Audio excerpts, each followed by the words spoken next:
Y ahora sí estamos. Bueno, vamos a hacer nuestro journal de hoy día y como ya vieron algunos de ustedes, tenemos un invitado extranjero, el doctor Rodrigo Lantailla, ex residente de la Universidad Católica, que está con algunos intereses de volver aquí al terruño. Así que muy bienvenido, Rodrigo. Qué bueno que te hayas conectado. Y por supuesto, muy bienvenido en todos los journals siguientes que tengamos. Hoy día va a presentar Ricardo Fuentes. Así que, Ricardo, cuando quieras. Muchas gracias, Héctor. Bienvenido, Rodrigo, nuevamente. Bueno, el Journal Club de hoy día. Muy buenos días a todos, a los presentes. Gracias por estar hoy en día acá. Me tocó hoy día presentar y yo elegí un tema pediátrico como es habitual, así que busqué en los últimos meses que estaba pasando en la literatura pediátrica y me encontré con este trabajo que se presentó ahora, publicado en marzo, en la revista Pediátrica Anestesia, em, de marzo de este año. Este trabajo ya había sido aceptado en noviembre y de ahí que más o menos estaba disponible. Em, y me interesó el tema porque en cuanto a la dexmedetomidina, que de aquí en adelante voy a decir dex para que no sea trabalengua.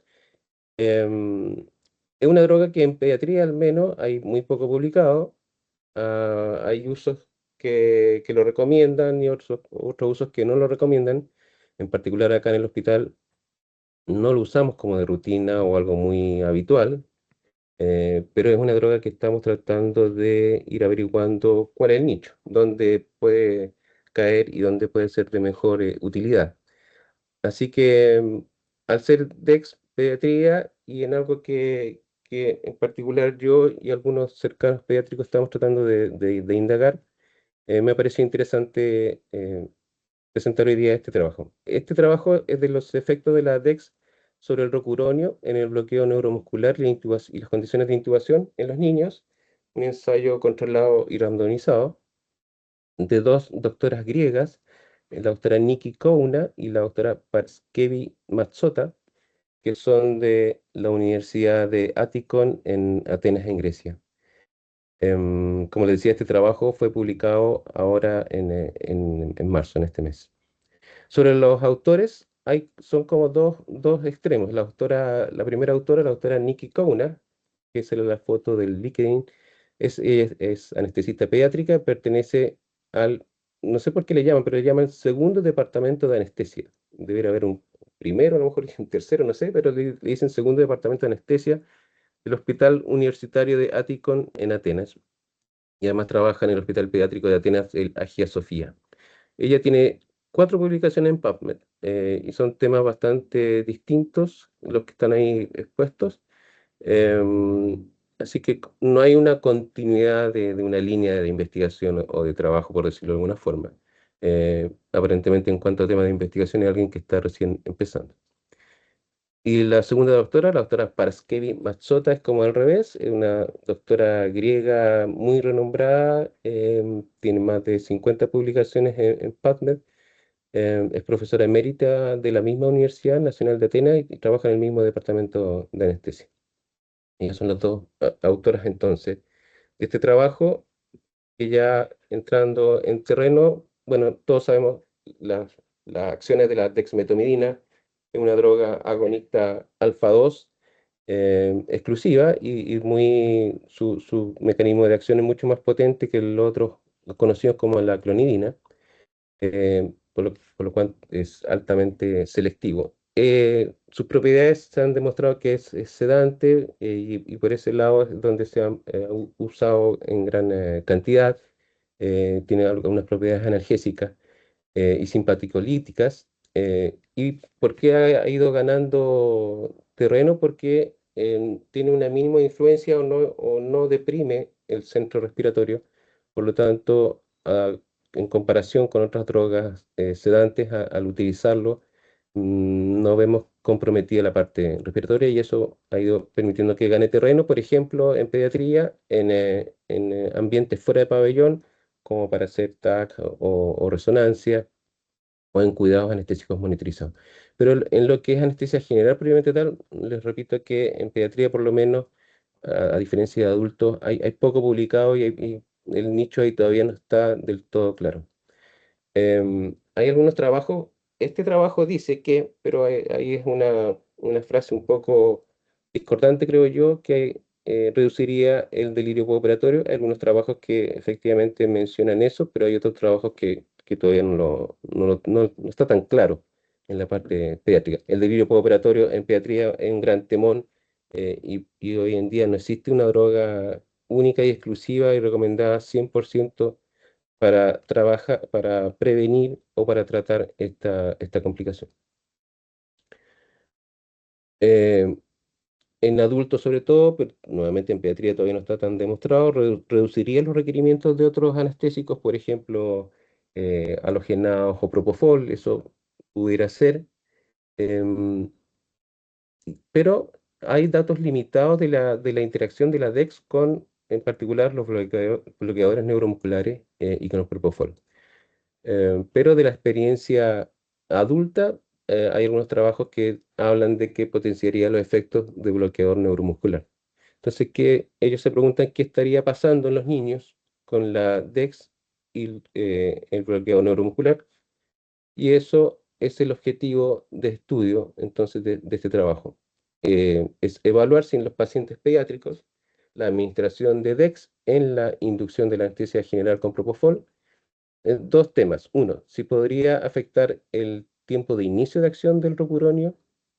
Y dos, si mejora la seguridad y la respuesta hemodinámica al momento de la intubación.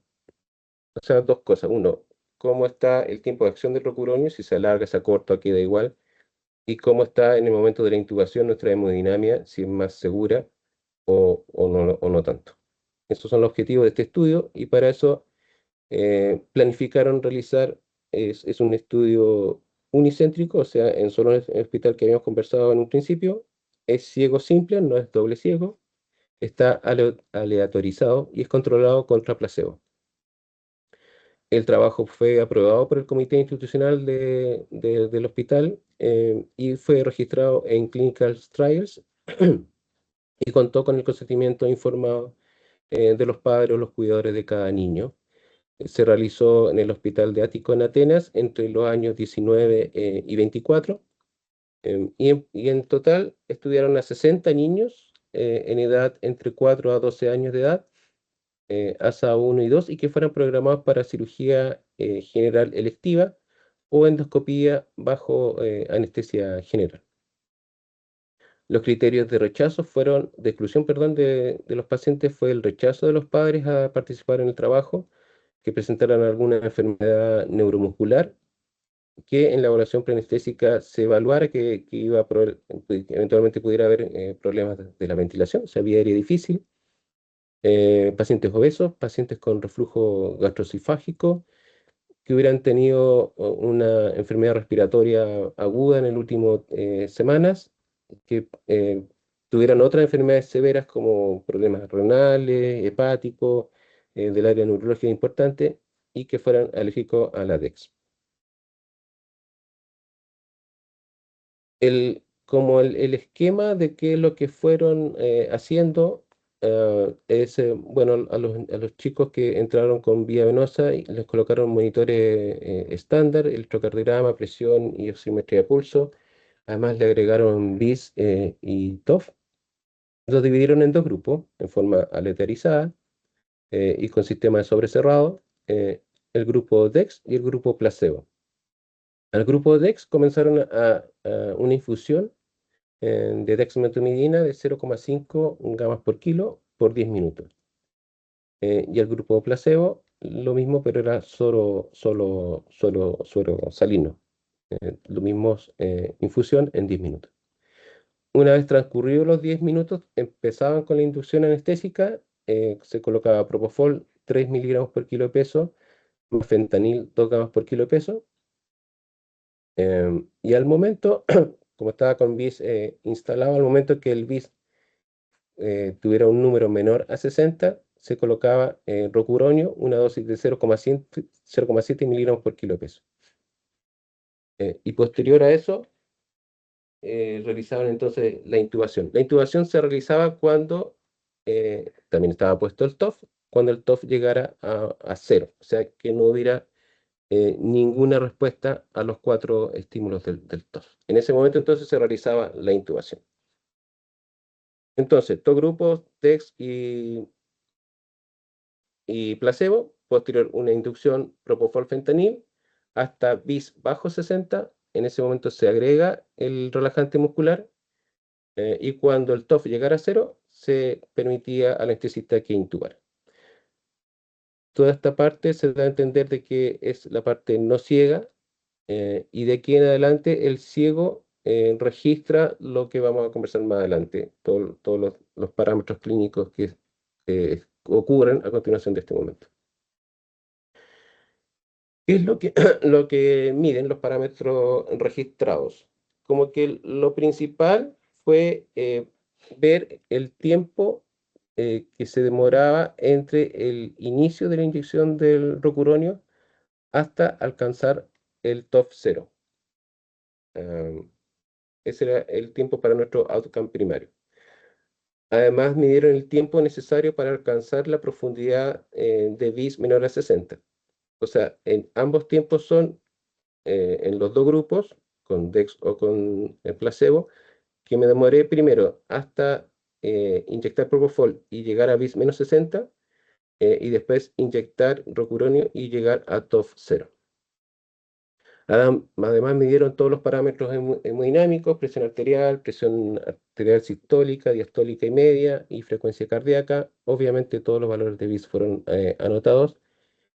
Anotaron todos los potenciales eventos adversos y efectos adversos de la droga que pudieran haberse registrado en ese momento. Y las condiciones de intubación las midieron con este score de Bibi Mogensen, que mide 5 puntos: laringoscopía, cuerdas vocales, presencia de tos, relajación de la mandíbula y movimiento de los miembros, y, y se van dividiendo de 1 a 4 cada uno de estos parámetros, siendo uno las mejores condiciones de intubación, o sea, una laringoscopía fácil, las cuerdas vocales abiertas totalmente, que no hubiera tos, que la mandíbula estuviera relajada y que no hubiera movimientos de los miembros. Si todos estos parámetros eran solo uno, se decía que las condiciones de intubación eran excelentes. Si alguna de los parámetros era 2, era un término medio, y si hubieran algún score 3 o 4, era condiciones pobres de intubación. Eso lo vamos a ver también después en los resultados. Entonces, el outcome primario fue el tiempo de inicio de acción del rocuronio, desde que se inyecta rocuronio, repito, hasta que llegara el TOF a cero. Y los outcomes secundarios son el tiempo hasta que el BIS fuera cero, los cambios hemodinámicos que se presentaban en cuanto a presión y frecuencia cardíaca, el score de Biggie Mogensen y el número de intentos de intubación y los eventos adversos que se hubieran presentado: hipoxemia, desaturación, arritmia, bradicardia, etc. En cuanto a la parte estadística, el tamaño muestral que hicieron les dio un resultado de 30 pacientes por grupo, tomando una potencia del 85%, un tamaño de efecto de 0,8, una significancia de 0,05, los test de dos colas y la desviación estándar iguales para ambos grupos. Las variables cuantitativas las registraron con medias y con, intervalos de confianza, y ahí aplicaron test de student, y las variables categóricas fueron resumidas con frecuencias absolutas y relativas, y ahí utilizaron los test de chi cuadrado de Pearson y la prueba de test exacto de Fisher, y para las misiones repetidas usaron el ANOVA. Ricardo, pregunta, Entrando perdón, en los para que resultados, la tabla 1, que nos habla habitualmente de las características de los grupos y de los pacientes, en su mayoría ambos grupos fueron en los temas comparables y no hubieron diferencias estadísticamente significativas entre los grupos placebo y DEX. hubo una mayor proporción, sí, de hombres que de mujeres en ambos grupos, alrededor del 60-65%, pero no hubo diferencia en ambos grupos. La mayoría de los pacientes eran ASA1, más del 90%. Em, en cuanto a las condiciones de intubación, en el grupo DEX, las condiciones de intubación fueron 100%, todos tuvieron excelentes condiciones de intubación, y en el grupo placebo hubo dos pacientes que no las tuvieron, sino que fueron buenas. Eh, en los intentos de intubación, la gran mayoría fue al primer intento. Las edades y el índice de masa corporal fueron comparables en ambos grupos, edades de 8 años en promedio. En cuanto a los resultados principales, eh, el resultado principal del trabajo es que la dexmedetomidina acortó estadísticamente significativo el tiempo de inicio de acción del rocuronio. El grupo placebo se demoraba 205 segundos en llegar a T0, y el grupo DEX 177 segundos. O sea, casi medio minuto menos, 27 segundos, eh, se obtenían mejores condiciones de intubación. En cuanto al momento de llegar a BIS menor a 60, fue prácticamente el mismo tiempo, 33 y 34 segundos. Así que en ese punto la DEX pareciera no tener alguna influencia en el tiempo de acción del propofol. Y acá ustedes pueden ver las variables hemodinámicas. En el primer gráfico de la izquierda, bueno, les cuento para los que van manejando, pero estoy mostrando tres gráficos con la presión arterial sistólica a la izquierda, la presión diastólica al medio y la presión media en el extremo derecho. En el eje de las X son los distintos momentos del protocolo. La línea basal a los 3 minutos de iniciar la DEX, 6 y 9 minutos, al final de la DEX, cuando se empieza a inyectar propofol, cuando se llega a B60, cuando se inyecta rocuronio, cuando se llega a TOF 0, el momento de la intubación y 5 minutos después de la intubación. En cuanto a la presión, las tres presiones, presión arterial media, sistólica y diastólica, a medida que va avanzando la infusión de la DEX y va avanzando el protocolo, va bajando en forma comparativa en ambos grupos. La diferencia se provoca entre ambos grupos al momento de la intubación. Ambas presiones, o sea, las tres presiones se elevan al momento de la intubación, pero de una forma estadísticamente diferente en los dos grupos. El grupo que en los gráficos se ve verde son los grupos placebo y los azul son los DEX. Los grupos, en el grupo DEX, las tres presiones, sistólica, diastólica y media, aumenta en menor proporción que para los grupos placebo. Y esa diferencia se mantiene a los 5 minutos después de la intubación en la presión diastólica y en la presión media. No así en la sistólica, ya no hay diferencia significativa. Pero claramente hay una respuesta más hipertensiva en los pacientes que tuvieron placebo. Y con la frecuencia cardíaca pasa algo similar.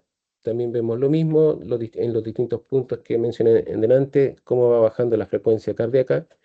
Aquí solo a mí me llamó la atención que hay una diferencia, no diferente estadísticamente significativa, pero hay una diferencia de frecuencia cardíaca menor en el grupo DEX desde un principio, pero repito, no Voy. estadísticamente ¿Quién me va a dar un significativa, pero de ahí en abrazo? adelante, a los 3, a los 6 minutos y todos los momentos, ¿Pero me vas a dar un hay abrazo? diferencia en la frecuencia cardíaca entre los dos grupos. Todos los grupos Ya, tienen, voy. o sea, en todos los momentos, la Yo te frecuencia doy el cardíaca abrazo. de la DEX es más baja que el Voy, grupo hija. placebo. Y acá también se ve que al momento de la intubación, Dame un segundo. la frecuencia cardíaca se eleva en mucha mayor proporción que en el grupo que está bajo DEX.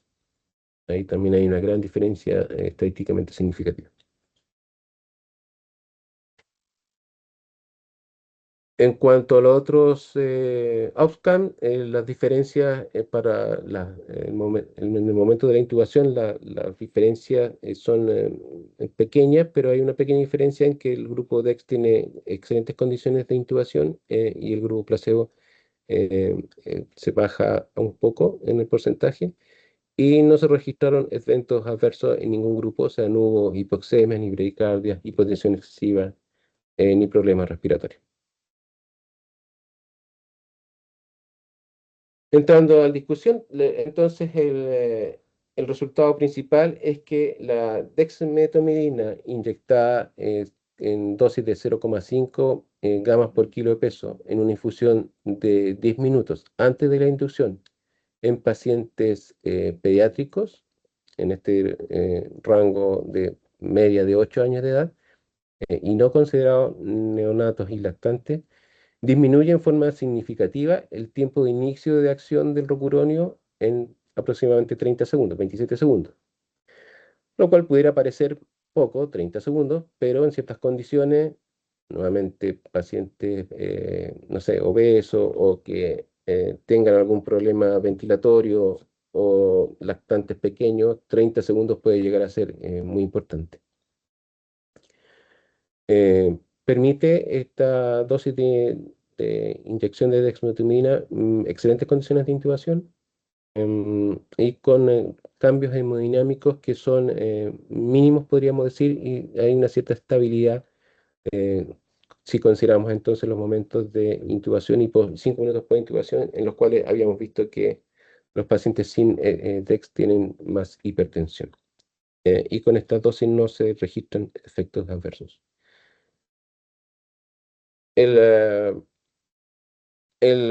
paper resume esto y que estas serían las implicancias clínicas de este trabajo, es que acelera el procedimiento de acción del rocuronio en casi 30 segundos, que hay una mayor estabilidad de la hipertensión y de la frecuencia cardíaca, y que estos 27 segundos podrían ser de relevancia clínica a lo mejor no en niños sanos, pero sí en niños que tengan algún problema hemodinámico o que vayan a tener problemas de intubación o pacientes que tengan una reserva cardiorrespiratoria reducida y a lo mejor ahí sí pudiera ser un nicho importante a considerar.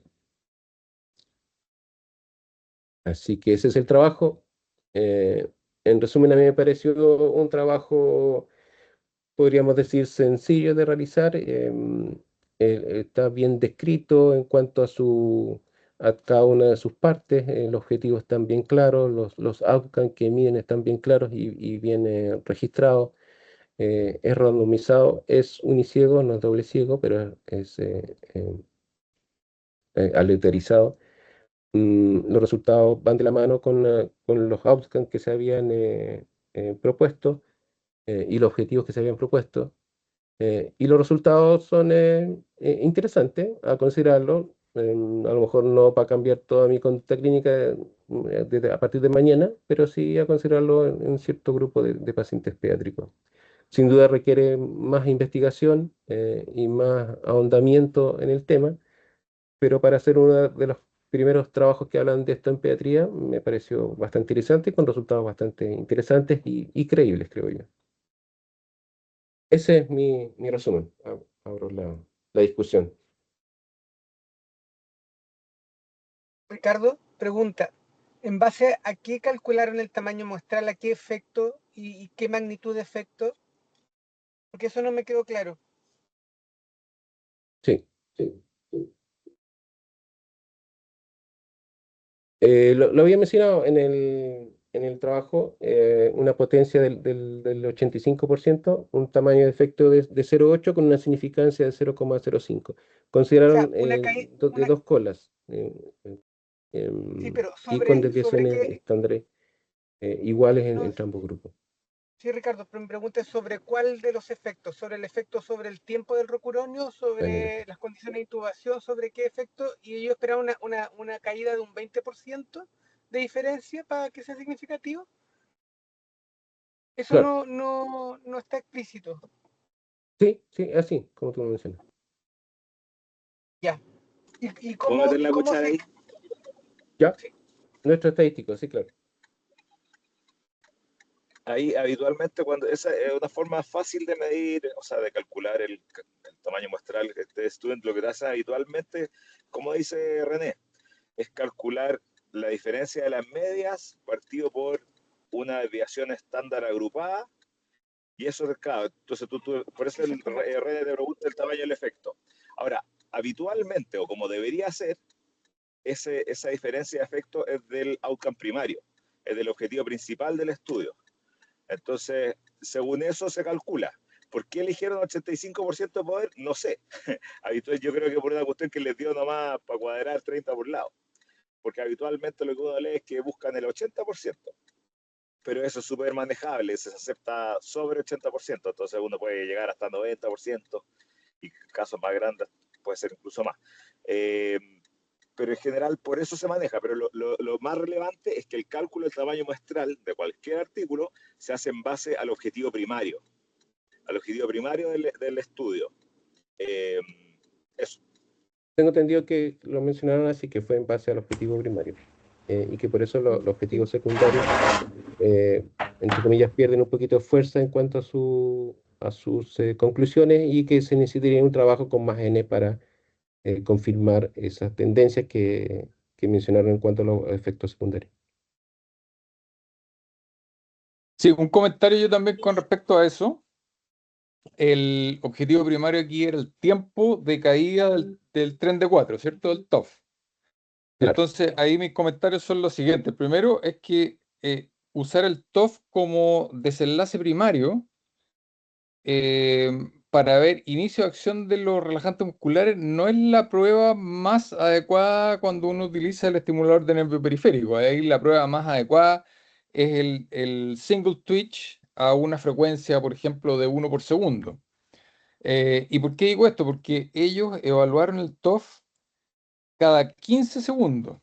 Entonces, detectar que había una diferencia de 30 segundos, que fue su resultado final, eh, probablemente eso va a estar sesgado porque el periodo de evaluación entre un TOF y otro, el mínimo tiempo que tienen son 15 segundos.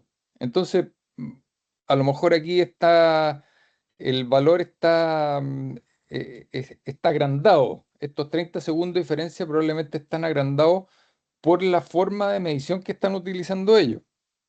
Así que ese es mi primer comentario con respecto a esto. Y lo otro que te quería preguntar, Ricardo, ¿qué te parece a ti? ¿Cuál sería la explicación de, de esta diferencia que ellos encuentran finalmente? Porque ellos nos hablan sobre un mecanismo. Esa es la primera pregunta. Y la segunda pregunta, ¿qué tan importante te parece a ti esta diferencia encontrada, digamos, pensando que a lo mejor no son 30 segundos y son bastante menos segundos?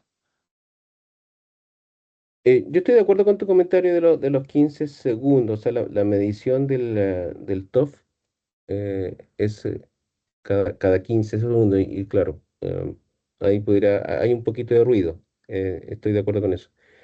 Em, la pregunta era, perdón. El mecanismo de acción y la importancia clínica. El mecanismo de acción, lo que ellos mencionan, al menos en el mismo trabajo, es que pudieran, bueno, los alfa 2 participan en la liberación o en los receptores presinápticos de acetilcolina, eh, y de esta forma la DEX disminuiría la liberación de acetilcolina hacia la placa motora, y eso de alguna forma podría influir en el tiempo de acción del relajante muscular. Es lo que por lo menos plantean, que parece plausible esa explicación, o sustrato fisiológico para lo que estamos encontrando. Y la importancia clínica es más o menos lo que se resume, o lo dije en el resumen final. Yo creo que para todos los pacientes a lo mejor 20 segundos, o aprox, lo que sea más o menos, no va a ser algo importante. Si estoy esperando una cole o una fractura, lo que sea en un paciente pediátrico, pero sí en esos pacientes en los cuales la vía aérea pudiera ser una complicación, o que pudiera rápidamente caer en hipoxemia, que ya son los niños más pequeños, que por un lado tampoco están incluidos dentro de este trabajo. Me refiero a los lactantes y a los neonatos. A lo mejor ellos tienen otras razones para pensar que a lo mejor este tiempo de acción es largo o corto, qué sé yo.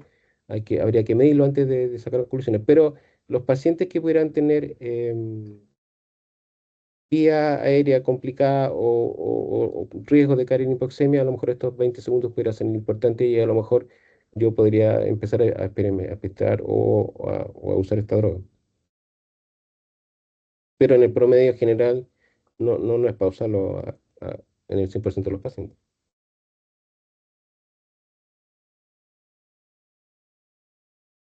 René y Mauro. No sé si René se le quedó la mano levantada. No, otro comentario, Ricardo. Yo estoy de acuerdo con Tito que de una u otra manera las condiciones de intubación medidas por un tren de 4 no es lo ideal.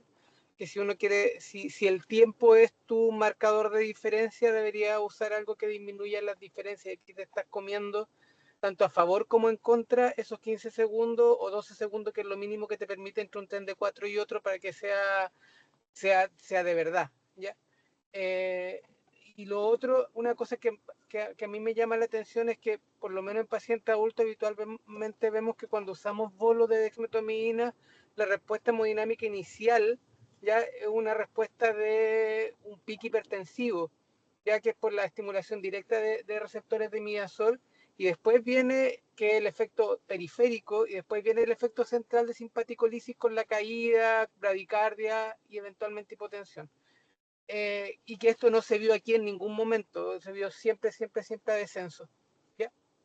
Ahora, y en ese contexto, a mí una de las cosas que me hacía explicarme esto es que tiene una hemodinamia inicialmente un poco más estable, y eso eventualmente podría permitir una mejor llegada del relajante muscular a su sitio de efecto, porque no tiene esta caída del débito inicial. Pero tampoco lo vieron, así que es como, me parece un poco extraño. Yo creo que hay dos cosas que son importantes de lo que ellos encontraron, que uno que acorta el tiempo en 30 segundos, y independiente del cálculo estadístico, y obviando por el momento el hecho de que usaron un tren de 4 con cada 15 segundos, una caída de un cuarto del tiempo total con respecto al otro, de una u otra manera es significativo desde el punto de vista de los números. Pero además, si eventualmente tú puedes hacer una inducción que sea más estable hemodinámicamente y que provoque una mejor abolición de la respuesta hemodinámica a tu laringoscopía, también hay un valor en eso. Yo creo que no es el trabajo que diga, no, sabéis que hay que usarlo porque te acorta los tiempos de inducción, de intubación, y además te mejora la hemodinamia frente a tu laringoscopía. Pero yo creo que aquí hay algo que uno podría empezar a tomar y empezar a estudiar y hacerse su propia experiencia también con eso. Sí, muy de acuerdo con tu comentario de resumen, digamos, René. Yo opino igual que tú. Mauricio. Sí, un poco para reforzar lo mismo. A mí el trabajo como que tendió a gustarme. Eh, Creo que es un trabajo sencillo más allá de los problemas que ya ha identificado acá el auditorio, entre una cuestión como el cálculo de N, lo otro cómo en realidad se mide esta cuestión, debería haber sido tal como dijo el Tito. Y probablemente ahí los tiempos que habría habido una objetividad un poco mayor de cómo ven los tiempos, pero aparentemente clínicamente los gallos pudieron intubar antes o se dieron las condiciones para poder intubar antes. Y igual lo lograron con el tren de 4, si bien no es la forma de hacerlo, así que estoy de acuerdo en eso. Con respecto a lo del mecanismo, este es el mecanismo presináptico de la dexmedetomidina que está descrito, y que por lo tanto era plausible de ser encontrado acá. O sea, y si bien los alfa-2 agonistas tienen que ver con el sistema simpático y lo que hacen específicamente a nivel del locus coeruleus y en todos lados es disminuir la liberación de noradrenalina, no hay que olvidar que el efecto sobre las motoneuronas, disminuyendo la liberación de acetilcolina, también es súper relevante de todos los alfa-2 agonistas. Entonces, este es un efecto que se encuentra. Si bien no haya, si lo medís a nivel del relajo muscular, probablemente si usáis solo dexmedetomidina no vas a encontrar relajo muscular, sí va a facilitar. Los pacientes describen una sensación de relajo del tono muscular y eso está descrito, y por lo tanto aquí lo que estáis haciendo es acortar el tiempo facilitándole la pega al relajante, dado que hay menos carga de acetilcolina a nivel de las motoneuronas. Entonces es algo que existe. Y ese es el mecanismo. Con respecto a lo que dice René del efecto hipertensivo de la dexmedetomidina, se produce en dosis altas y con bolos bien rápidos. Si tú lo pasas relativamente lento, lo que vaya a encontrar es esto. En el trabajo que nosotros hicimos en niños, poniendo dosis hasta 0,3 por kilo en bolo, pasado en 10 minutos, los niños también nunca hicieron hipertensión ni tampoco hicieron una bradicardia en respuesta a eso. La bradicardia vino mucho después y la presión empezó a bajar progresivamente. Entonces, la hipertensión a nivel de los niños en bolos que pasan relativamente lento es súper difícil de ver y yo diría que es casi inexistente.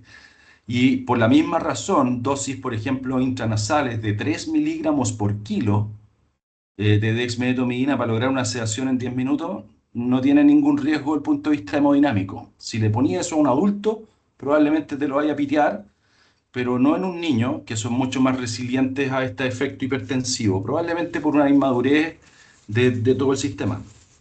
Eso, a mí me tendría a gustar el trabajo y tiendo a creerle harto. Y puede ser una alternativa para aquellas personas que en este minuto tienen harta, cada vez más uno escucha, sobre todo en las personas jóvenes, y es la doctora Cavalieri, de no usar relajo cuando intuban a sus pacientes. Este es una droga que puede ser una alternativa, en el sentido de que vaya a lograr mejor estabilidad hemodinámica, va a tener un paciente que a lo mejor sin necesidad de relajo, pero sí con el efecto del inductor que le pusiste y las otras drogas que estáis usando, vaya a lograr intubar más fácilmente que si no lo hacís. Y a lo mejor obviarse el alivio en las cuerdas y ese tipo de cosas. Y entonces aquí hay una alternativa que puede ser útil. Más allá de que la droga además pareciera ser que es antiinflamatoria y que disminuiría las náuseas y vómitos, etcétera, etcétera. Y que disminuye la agitación en el postoperatorio. O sea, es una droga que las hace todas. ¿Sí? Mauro, Eso, pero tú eso. te refieres a que serían pacientes elegibles en los cuales uno no usaría relajo muscular. Cada vez, sí, cada vez hay más una tendencia, por ejemplo, entre la gente joven a no usar relajo muscular en los niños. Y están buscando alternativas para, por ejemplo, las amígdalas, intubarlas sin relajo. De hecho, acabo de ir la semana pasada a Santa Lucía y la auxiliar del técnico de anestesia me preguntó, ¿doctor, va a usar relajo o no va a usar relajo? Dije, yo uso relajo porque es lo que hay que hacer. Todo Mm. lo demás es hacer daño, creo yo, a las cuerdas de más. Pero mucha gente está haciendo alternativas, está buscando cuestiones, le ponen lío a las cuerdas, le ponen más dosis de propofol para poder intubar, etcétera, etcétera. Acá tenía una alternativa que puede ser útil en el sentido de que vaya a tener mejor control hemodinámico en el momento de la intubación. De la intubación vas a tener cierta disminución de la acetilcolina a nivel de la placa motora, o sea, va a ser más fácil intubar probablemente, menos contracción en ese minuto, la mandíbula y todo eso se va a relajar eventualmente, no a un nivel de relajo muscular, pero te va a facilitar la vida. Esta pudiese ser una alternativa. Y además va a disminuir la agitación por sevoflurano, eh, si es que se usa en la dosis correcta y en la forma correcta y manejáis bien el dolor postoperatorio. Esta es una droga que ha demostrado ser útil también en eso. Eso. Gracias, ¿Puedo hacer un Mauricio. comentario? Dale, René. No, es Soy que, yo antes, ¿ah? perdón, dale, Tito. Héctor, entonces. Dale, Héctor. Ya que mi comentario es que, bueno, Mauricio se compra completamente el efecto de la dexmedetomidina, pero le recuerdo que aquí en este estudio encontraron una diferencia en el tiempo de inicio de acción del relajante. Nada más, en términos de calidad para la intubación, los dos grupos eran completamente excelentes, sí que ahí no hay ninguna diferencia, así que no hay que comprarse eso. Por otra parte, como comentó aquí Felipe Yáñez recién, a todos los pacientes tuvieron que poner una vía venosa antes. Así que es un detalle, un problema, por lo menos en nuestra idiosincrasia actual, acá en nuestro hospital, que en general a los niños no les ponemos vía despierto. Y más encima te tenés que comer 10 minutos de infusión de la droga para que empiece a hacer algo de efecto para ganarse unos 15, 30 segundos para la intubación. Eso en el mejor de los casos. Entonces, Se la podéis comprarse poner completamente. nasal y va a tener el mismo efecto y Sí, vais a no, no, poder no, a lo pero mejor estamos hablando ponerle de la este vía trabajo. venosa Estamos sin ni hablando de siquiera este trabajo dormirlo. y estas condiciones. Entonces, comerse esa cuestión así como así, no sé si es tan gratis. Lo otro es que el mecanismo de acción, y ahí te agradezco, Mauricio, me parece buena la explicación, porque la explicación por la vía de la hemodinamia es completamente al revés. Y quiero recordarles que en esta institución se hizo un trabajo extremadamente elegante hecho por el doctor Muñoz hace ya un par de décadas atrás, en la cual demostraron que el uso de dosis pequeñas de efedrina buscando aumentar el débito cardíaco disminuía el tiempo de inicio de acción del rocuronio. Y esto dado porque aumenta el tiempo de circulación de la droga y acelera su inicio de acción, solamente aumentando un poquito la frecuencia cardíaca con la efedrina. Fue un estudio que quedó publicado en la anestesia analgesia y demostró un efecto súper elegante en el fondo, que va al revés de lo que está pasando aquí con la dexmedetomina. La dexmedetomina aquí atenuó digamos, la respuesta hemodinámica para el momento de la intubación. Pero eso no explica para nada por qué aceleraría el efecto digamos, el efecto de acción del relajante muscular, sino que el efecto probablemente va a ser un efecto presináptico, como tú decías, Mauricio. Lo del efecto presináptico te lo había comentado, Héctor, y es lo que mencionan también los mismos autores en el trabajo.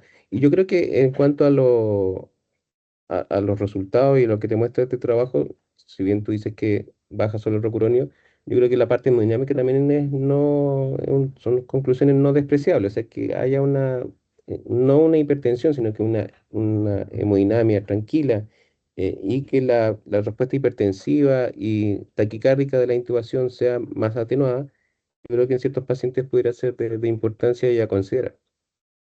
René había pedido la mano. Y solamente hacer un comentario con respecto al uso de no relajante en cirugía pediátrica y sobre todo en amígdala. Cuando tú te acostumbras en centro, que no es nuestra realidad, en centro donde se demoran 15 minutos en operar una amígdala, 18 minutos en operar una amígdala, no hay relajante muscular que te sirva para intubar y después poder sacar al paciente rápidamente. Entonces yo creo que esto tiene que ver con adaptarse a los lugares donde estén. Aquí probablemente no tiene mucho sentido, no hay ninguna amígdala que se muere en menos de 45. Pero mi experiencia, por lo menos en el tiempo que estuve en el Roberto, era que se demoraban 15 minutos y finalmente revertir el relajo en pacientes que no tienen, que en general el relajo no te aportaba mucho para la intubación. Yo creo que es una cosa que hay que considerar y no desecharla de enfrente. René, para eso hay su gama de ex. No sé si para el Roberto del Río podía usar su gama de zapatos como estamos usándolo acá. El Lo doctor sé, Concha estoy convulsionaría si bromeando. usamos relajante muscular. Hay Suxi también. O muy polémico. Yo en la midra tiendo a usar más atracurio. Yo no soy de las tendencias a no usar relajo muscular. Uso casi en todos los pacientes. Es raro que no use. Pero bueno, es una alternativa esto, como dice Mauricio. Listo, Tenemos no sé uno si de ya por... nuestros, Ricardo, uno de nuestros invitados extranjeros, Pablo Garay, bienvenido. Tiene una pregunta. Pablo, bienvenido.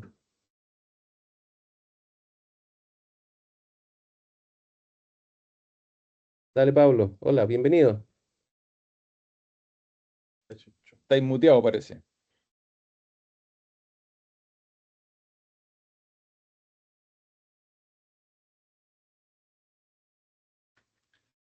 No te aparece.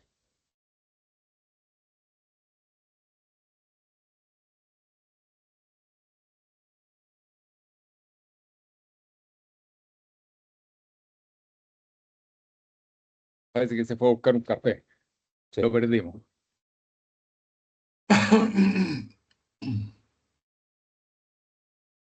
¿Algún otro comentario o quedamos por aquí ya por la hora? Los quiero Sí, Pablo, mucho. Pablo me escribe por interno que se desconectó, así que parece que no va. Ya pues, muchas gracias entonces a todos. Que tengan muy buen día y un buen fin de semana. Bien. Buen día, gracias Ricardo. Gracias. Muchas gracias, Ricardo. Muchas gracias. Perrito, eres el mejor.